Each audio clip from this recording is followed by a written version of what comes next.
بسم الله، صلاة والسلام على رسول الله. اهلا وسهلا بكم في فيديو جديد على قناة ايمي بدر. برحب بكل المشتركين عندي على القناة والمشتركين الجداد.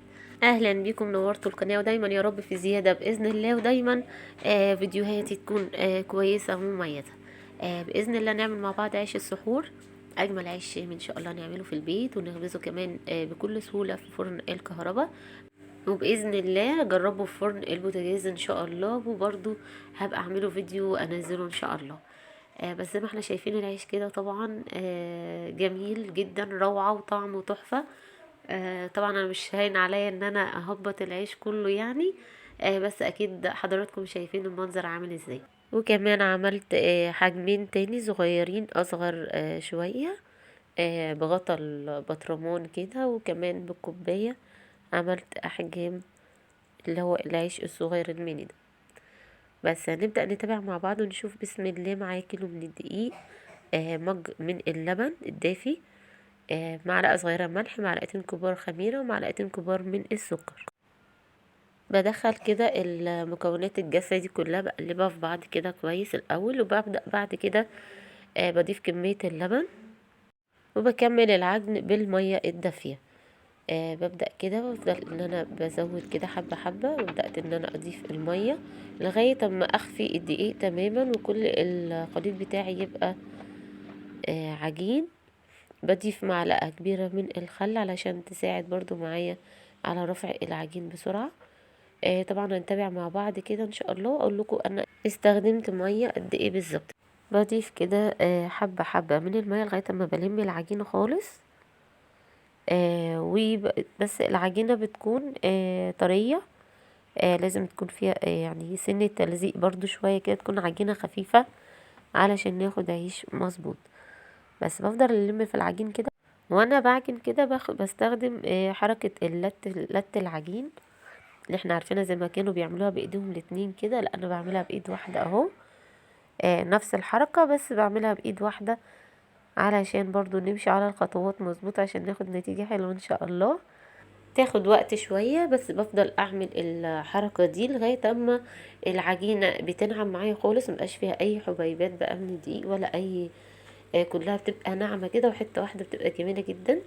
بس ملاقيها بتخلص بقى كده خلاص، بتتلم معايا اهي العجينة بكل سهولة. طبعا انا مجريه المقطع جدا علشان بس ماخدش من وقت حضراتكم كتير. لكن ما قطعتش اي حاجة في خطوات العجن. بس اتلمت معايا العجينة خلاص، ببدأ ان انا بغطيها بغطاء الحلة. طبعا بحب اعجن في حلل دايما بتكون سهلة معايا، يعني ليها بعجن واغطيها وخلاص، واسيبها بقى ايه مع نفسها كده لغاية لما تخمر خالص.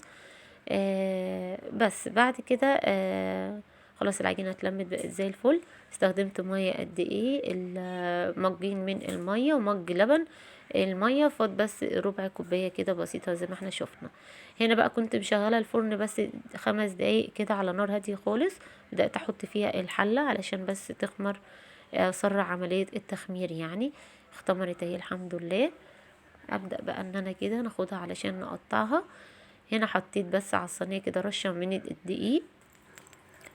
هبدأ بقى ان انا بنزل العجينة كده من الغطا، طبعا عشان الغطا ستانلس فبيسهل معايا جدا ان انا انزل منه العجين.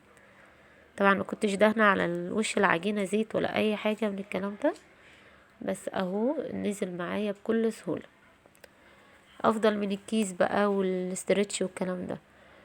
هبدأ بقى ان انا هنا كده هاخد العجين اعمله كور متساوية علشان على قد رغيف العيش، يعني على حسب الحجم اللي حضرتك تحبيه. بس طبعا العجينة ملزقة زي ما احنا شايفين اهي، هي كده لازم تكون كده، معلش شوية يعني بتضايق، بس النتيجة بتاعتها بتبقى جميلة جدا. حطها بقى طبعا على الدقيق بس علشان متلزقش كمان في الصينية.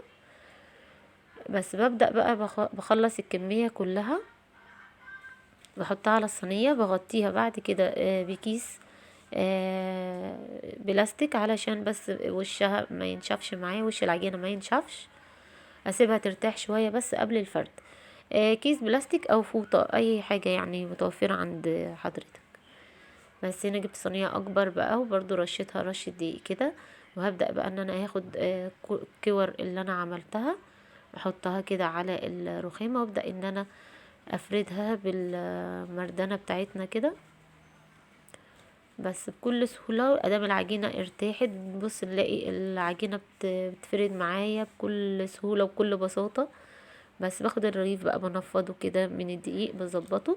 بس الشغل شغل جميل يعني شغل عالي. بس كده بحطه على الصينية برضو بغطيه برضو بكيس بلاستيك علشان الوش بتاعه ما ينشفش وش العجينة. بس بخلص بقى كده كمية حلوة من العيش بسيبه برضو يرتاح شوية. بشغل بقى الفرن بتاعي هنشوف دلوقتي درجة الحرارة ودرجة وطريقة التسوية بإذن الله. بس بكمل بس كمية حلوة كده علشان اما اخبز على طول عشان ما بياخدش برضو وقت كتير في الفرن. مفيش 5 دقايق تبص تلاقي العيش بيطلع معانا على طول بيستوي بسرعة يعني. طبعا حبيت ان انا استخدم الفرن علشان اخبز اكبر كمية من العيش يعني تطلع معايا على طول. بس طبعا بظبط حجم الكورة الاول قبل ما بفردها علشان يطلع معايا الرغيف بتاعي مدور ومظبوط. بعمل كام رغيف كده حلوين علشان بس احط بقى ابدأ ان انا اظبط الفرن قبلها ب5 دقايق كده قبل ما اخبز يعني ب5 دقايق كده ان شاء الله نسخن الفرن شوية وابدأ ان انا اخبز العيش. هنا كده الفرن بتاعتي هي على درجة حرارة 200. الاول هخلي الفرن شغال بس بيسوي من تحت. وبعد كده بعد ما العيش يرفع معايا هبدأ ان انا اشغل فوق وتحت. ادي كده كمية العيش اللي انا خلصتها. هبدأ احط 4 كده زي ما احنا شايفين. بصوا المنظر العيش بيرفع معايا على طول اهو ما شاء الله جميل جدا. هبدأ بقى هنا ان انا بخلي الفرن تسوي كمان الوش معايا تحمر لي وش العيش كمان شوية. بس هنا كده خلصت طلع معايا اول كمية. مسحت لازم امسح الصاجة بتاعة الفرن بس من الدقيق علشان ما يتحرقش معايا واحط عيش تاني. هنا بقى كمية عجين كده انا كنت سايباها جزء من العجين بدأت ان انا افرده بكوباية. قطعت عيش كده صغير للبنات عشان بيحبوه برضو ياخدوه معاهم في المدرسة. بس هنا كمان حبيت اكبر المقاس شوية فغطى بطرمان اكبر من الكوباية. برضو فردت العجينة وقطعتها كده بالمنظر ده. بس طبعا كده المقاسات مختلفة يعني بكل سهولة ان شاء الله نعمل احلى واجمل عيش في البيت. طبعا ما بيبقاش يعني في اوقات كده بتبقى صعب النزول فيها ان انا اروح اجيب عيش فبستسهل طبعا اعجن على طول واخبز كده ما بياخدش اي وقت وبيبقى طعمه اخر جمال. حاجة نظيفة كده عاملينها بايدينا في البيت. بصوا الطريق عامل شبيه للقيصر بس جميل جدا. ده عشان بس كان محتاج ان هو يتفرد اكتر من كده. هنا بقى هفتح لكم بقى كام رغيف كده بكل المقاسات اللي انا عملتها. عيش جميل جدا. شايفين جمال يعني حاجة جميلة جميلة والله. ولادي انا كل فترة كده بحب اعمله لهم وهما بيفرحوا بيه قوي.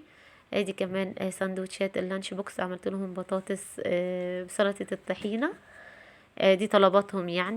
هنا بقى اجمل صينية فطار كلها معمولة بايدينا بداية من العيش المخلل اللي احنا عاملينه فول مدمسينه بطاطس محمرة والطعمية بس العجينة من بره لكن هعملها قريب ان شاء الله برضو في فيديو. قليتها بس انا في البيت كده على حجم العيش الصغير اللي انا عاملاه معاهم سلطة الطحينة طبعا اللي انا عاملاها برضو. احلى فطار في الدنيا. اتمنى ان الفيديو يكون عجبكم. اتمنى لو اول مره حضرتك تتابعي القناه دعميني بلايك وشير وسبسكرايب عشان يوصلكم مني كل جديد. اشكركم لحسن متابعتكم والسلام عليكم ورحمه الله وبركاته.